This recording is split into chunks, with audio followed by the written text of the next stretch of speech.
નમસ્કાર દોસ્તો, આજે 10મી જૂન હું ગોપાલ ઇટાલિયા આજે અત્યંત મહત્વની વાત કહેવાની છે. તો ખાસ બધા આ વાત આખી સાંભળે. વિશેષ ભાજપના જે કંઈ પણ સન્નિષ્ઠ કાર્યકર્તા હોય એણે નોંધ લેવા જેવી એક વાત આજે મારે કહેવી છે.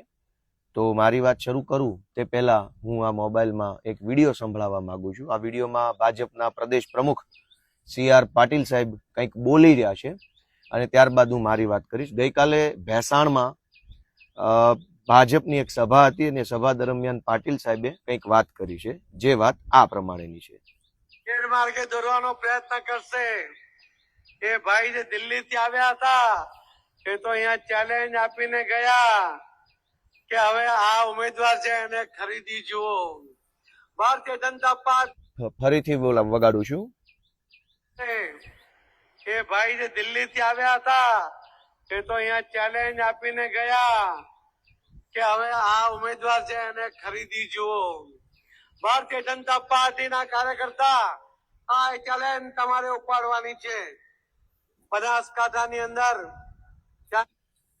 દિલ્હીથી જે ભાઈ આવ્યા હતા એણે એવું કીધું કે આ ઉમેદવારને એટલે કે ગોપાલ ઇટાલિયાને ખરીદી બતાવો. આવી ચેલેન્જ CR પાટીલને મારી. CR પાટીલે ભેસાણમાં આવીને એમ કીધું કે ભારતીય જનતા પાર્ટીના કાર્યકર્તાઓ તમારે આ ચેલેન્જ ઉપાડી લેવાની છે. હજુ એકવાર સાંભળો, પછી હું મારી વાત કરું. ઉમેદવાર છે એને ખરીદી જુઓ. ભારતીય જનતા પાર્ટીના કાર્યકર્તા આ ચેલેન્જ તમારે ઉપાડવાની છે. આ ચેલેન્જ તમારે ઉપાડવાની છે. આવું કીધા પછી એ ભારતીય જનતા પાર્ટીના અનેક કાર્યકર્તાઓને પાનો ચડાવવાની, જુસ્સો ચડાવવાની બધી વાતો કરે છે. મારે બધાને જણાવવાનું છે કે આજે જ્યારે વિસાવદર ભેસાણની ચૂંટણી હારી જ જવાના છો એવો ગળા સુધી વિશ્વાસ આવી ગયો, ત્યારે પાટીલ સાહેબને ભાજપના કાર્યકર્તાઓ સાંભળ્યા. અને ક્યારે સાંભળ્યા કે જ્યારે સામેવાળો માણસ ખરીદી શકાય એમ નથી. જ્યાં સુધી ખરીદી શક્ય હતી ત્યાં સુધી પાટીલ સાહેબે કોઈ કાર્યકર્તાને એક પણ વખત પૂછ્યું નથી, એક પણ કાર્યકર્તાની વાત સાંભળી નથી. ખરીદા એટલો માલ ખરીદી લીધો. ગુજરાતભરમાંથી 60 કરતા વધુ કોંગ્રેસના નેતાઓને ભાજપમાં લાવી મંત્રી બનાવ્યા, બોર્ડ નિગમના ચેરમેન બનાવ્યા, જિલ્લાના હોદ્દેદારો બનાવ્યા, ડેરીમાં અને જિલ્લા સહકારી બેંકોમાં હોદ્દાઓ આપ્યા. એના સિવાય સંગઠનમાં પણ અનેક મોટા મોટા હોદ્દાઓ આપ્યા. જેટલો માલ ખરીદી શકાય એમ હતો પાટીલ સાહેબથી, એ બધો જ માલ ખરીદી અને જાણે ગુજરાત આખું કબજે કરવાનું હોય એટલી હદે કોંગ્રેસના નેતાઓ ભાજપમાં લાવી અને માથે બેસાડવાનું કામ CR પાટીલે કર્યું. આ ખરીદી જ્યારે હાલતી હતી, ગુજરાતભરની અનેક વિધાનસભાની સીટોમાં કોંગ્રેસના નેતાઓને માથે બેસાડ્યા. જ્યાં સુધી એને ખરીદેલો માણસ મળી રહ્યો, લાલચુ માણસ મળી રહ્યો, ડરપોક માણસ મળી રહ્યો, ત્યાં સુધી CR પાટીલને કાર્યકર્તા યાદ ન આવ્યા. હવે જ્યારે સામે લોઢે લોઢું ભટકાણું, મોરે મોરો આવી ગયો, ત્યારે હવે એને કાર્યકર્તા યાદ આવ્યા છે કે ભાઈ હવે આ ગોપાલ ઇટાલિયાને તમે જોઈ લેજો. કેમ ભાઈ? ગોપાલ ઇટાલિયા વેચાતો લઈ શકાય એમ હોત તો શું CR પાટીલ ભેસાણ વિસાવદરના કાર્યકર્તાઓને પૂછે એક શબ્દ? ભૂપત ભાયાણીને ભાજપમાં લાવતા પહેલા, આપમાંથી ભાજપમાં લાવતા પહેલા વિસાવદર ભેસાણના કેટલા કાર્યકર્તાઓની પરમિશન લીધી CR પાટીલે? આજ જ્યારે ખરીદી ન શકાય એવો હજરબમ આગેવાન આવ્યો છે, ત્યારે હવે CR પાટીલ એમ કહે છે કે કાર્યકર્તાઓ આ ચેલેન્જ તમે ઉપાડી લેજો. જો ખરીદી શકાય એવો હોત તો પાટીલે થોડા ઘણા પૈસા આપીને સેટિંગ પાડીને કાર્યકર્તાઓની માથે બેસાડ્યો હોત. આજે આ વિસાવદર ભેસાણ પંથકમાં ચૂંટણી પ્રચાર કરે છે માનની કુંવરજીભાઈ બાવળિયા સાહેબ, કેબિનેટ મંત્રી છે. કોણ છે? કોંગ્રેસમાં હતા, ભાજપને ગાળો આપતા હતા, ભાજપમાં આવીને મંત્રી બની ગયા. આજે આ વિસ્તારમાં માનની કૃષિ મંત્રી રાઘવજીભાઈ સાહેબ પ્રચાર કરે છે. કોણ છે? કોંગ્રેસમાં હતા, ભાજપમાં માથે બેસાડ્યા અને મંત્રી બનાવી દીધા. આજે આ પંથકમાં અનેક એવા નેતાઓ આંટા મારે છે જે પહેલા કોંગ્રેસમાં હતા. પાટીલ સાહેબ એને ભાજપમાં લાવ્યા, ધારાસભ્ય બનાવ્યા, મંત્રી બનાવ્યા, બોર્ડ નિગમના ચેરમેન બનાવ્યા, ડેરીમાં બનાવ્યા, બધું જ બનાવ્યું. મૂળ ભાજપના જે કાર્યકર્તાઓ હતા, જનસંઘ વખતના કે કેશુબાપા વખતના કે આદરણીય અટલ બિહારી વાજપેયી સાહેબ વખતના, એનો ક્યારેય કોઈએ ભાવ નથી પૂછ્યો. ખરીદા એટલો માલ ખરીદી લીધો. હવે જયારે જાડુ આવ્યું છે, હવે જયારે કડક આવ્યો છે, કે છે ને મોંમાં કાળમીંઢ પાણો આવે ત્યારે બધું કામ કરતું બંધ થઈ જાય, એમ કાળમીંઢ હાથમાં આવ્યું તો પાટીલ સાહેબ કે કાર્યકર્તા હું તમને આ ચેલેન્જ તમે સ્વીકાર લેજો. હજુ એકવાર સાંભળો પછી આગળની વાત કરું. છે ગેરમાર્ગે દોરવાનો પ્રયત્ન કરશે ભારતીય જનતા પાર્ટીના કાર્યકર્તા આ ચાલે તો અહીંયા ચેલેન્જ આપીને ગયા એને ખરીદી જુઓ. એ ભાઈ જે દિલ્હી થી આવ્યા હતા એ તો અહીંયા ચેલેન્જ આપીને ગયા કે ખરીદી જુઓ. ભારતીય જનતા પાર્ટીના કાર્યકર્તા આ ચેલેન્જ તમારે ઉપાડવાની છે. ભારતીય જનતા પાર્ટીના કાર્યકર્તાઓ આ ચેલેન્જ તમારે ઉપાડવાની છે, કેમ કે CR પાટીલ થી ગોપાલ ઇટાલિયા ખરીદી શકાય એમ નથી. રોકડેથી માલ મળતો હોત તો લઈ લીધો હોત તો ભાજપના કાર્યકર્તાને કંઈ પૂછવાનું નથી. આ ખરીદી શકાય એમ નથી એટલે હવે આને તમે જોઈ લો ભાજપના કાર્યકર્તાને CR પાટીલ શું સમજે છે. અને CR પાટીલ એકની વાત નથી, કિરીટભાઈ પટેલની વાત કરીએ. કિરીટભાઈ પટેલ 10 વર્ષથી જુનાગઢ જિલ્લા સંગઠનના અધ્યક્ષ છે.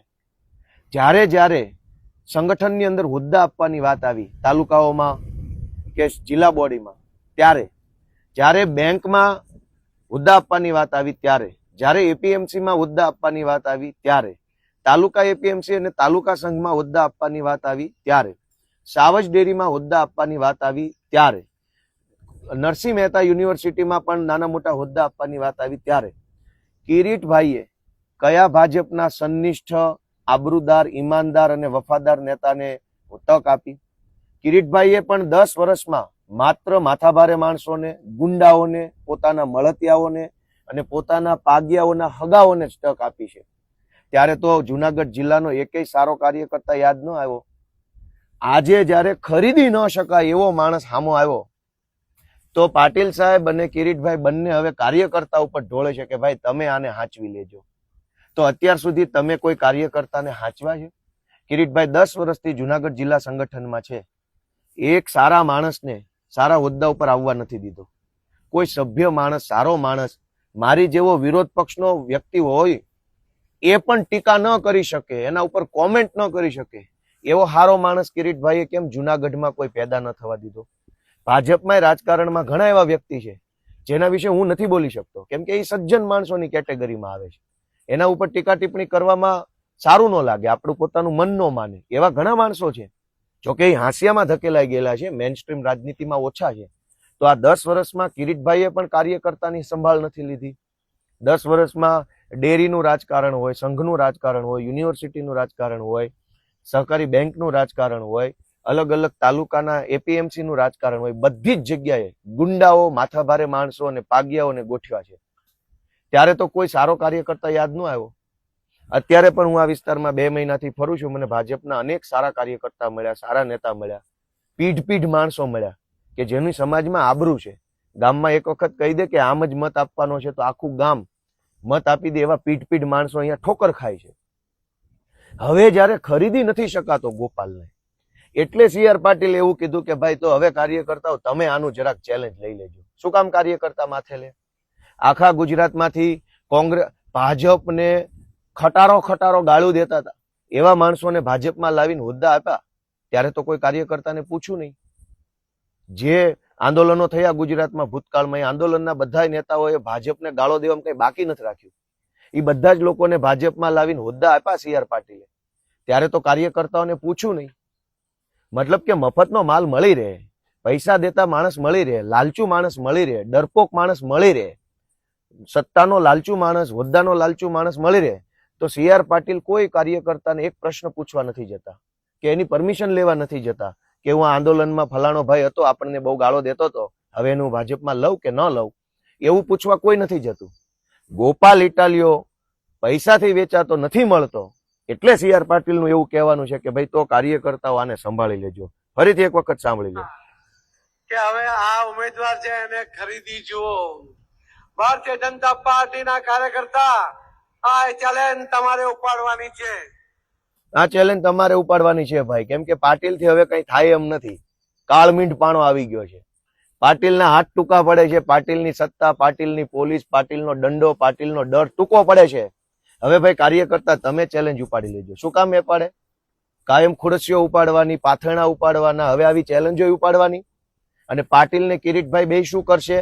કોંગ્રેસના માણસોને માથે બેસાડશે, બીજી પાર્ટી વાળા લોકોને માથે બેસાડશે, એને હોદ્દા, એને ટિકિટો, એને ચેરમેનો. આજે વિસાવદર અને ભેસાણની એપીએમસીમાં ભાજપના કાર્યકર્તાઓને કેટલા હોદ્દા મળ્યા છે, એમાંય સારા કાર્યકર્તાને કેટલા હોદ્દા મળ્યા છે. વિસાવદરની નગરપાલિકામાં જ્યારે હોદ્દાઓ નક્કી થવાના હતા ત્યારે સારા માણસોને કેટલા હોદ્દા મળ્યા. જુનાગઢના મેયર બનાવવાના હતા ત્યારે સારા માણસોને કેટલા હોદ્દા મળ્યા. દોસ્તો, સારા કાર્યકર્તા, સારા જે કઈ સજ્જન કાર્યકર્તા હોય, પાર્ટીને વરેલા કાર્યકર્તા હોય, એને કાયમ માટે હાંસિયામાં ધકેલી દેનાર પાટીલ સાહેબ અને કિરીટ પટેલ બંનેને હવે કાર્યકર્તા યાદ આવ્યા છે. તો હવે કાર્યકર્તાએ વિચારવાનું કે આ CR પાટીલને અને કિરીટ પટેલને એવો સબક શીખવાડો કે આખી ભાજપ પાર્ટીની અંદર સુધારો આવી જાય. બંનેની આ છેલ્લી ચૂંટણી હોવી જોઈએ. CR પાટીલનો કાર્યકાળ પૂરો થાય છે અને જાતા જાતા એને ભાજપના કાર્યકર્તાનું તો વિનંતી કરું છું કે CR પાટીલે ગુજરાતમાં જે દૂષણ ફેલાવ્યું છે પક્ષ પલટાનું, ભયંકર હદે પક્ષ પલટો થયો. કેવા કેવા લોકો જેણે ભાજપને ગાળો દેવામાં કઈ બાકી નહોતું રાખ્યું, એને ભાજપમાં લાવીને મંત્રી બનાવ્યા, ધારાસભ્યો બનાવ્યા, બોર્ડ નિગમના ચેરમેન બનાવ્યા. તો હું જુનાગઢના ભાજપના સૌ કાર્યકર્તાને વિનંતી કરું છું કે આ CR પાટીલ છેલ્લી ટર્મ છે એની, આ છેલ્લી ચૂંટણી છે, આના પછી અધ્યક્ષ નહીં હોય. એને એવો સબક શીખવાડો કે હવે પછી જે કોઈ પ્રમુખ આવે એ ભાજપના સજ્જન કાર્યકર્તાઓની અવગણના કરવાની હિંમત ન કરે. કિરીટ પટેલને એવી સબક શીખવાડો કે જેણે 10-10 વર્ષ સુધી ભાજપના કાર્યકર્તાનું શોષણ કર્યું, અપમાનિત કર્યા, અન્યાય કર્યો, અને એવા કાર્યકર્તાઓને હવે સબક શીખવાડો કિરીટભાઈને. અને બહુ સારો અવસર આવ્યો છે કિરીટભાઈને અને CR પાટીલને બંનેને એક ઘાયે બે પક્ષી મારવાનો સારામાં સારો સમય આવ્યો છે. આ સમય ચૂકી જશો તો વળી અન્યાય, અત્યાચાર ને શોષણનો ભોગ જનતા તો બની જ રહી છે, ભાજપના કાર્યકર્તાએ બનવાનું. તો દોસ્તો, આ હતી વાત કે ખરીદી શકાય એમ નથી. માટે ભાજપના કાર્યકર્તા તમે આ ચેલેન્જ લઈ લો, તમે જોઈ લો. ભાજપના કાર્યકર્તાઓમાં ઘણા સારા માણસો છે, ઘણા સજ્જન છે, ઘણા સમજદાર છે, કેપેબલ છે. બધા ડાયા માણસો સારો વિચાર કરે એવી મારી વિનંતી છે. જય ગિરનારી.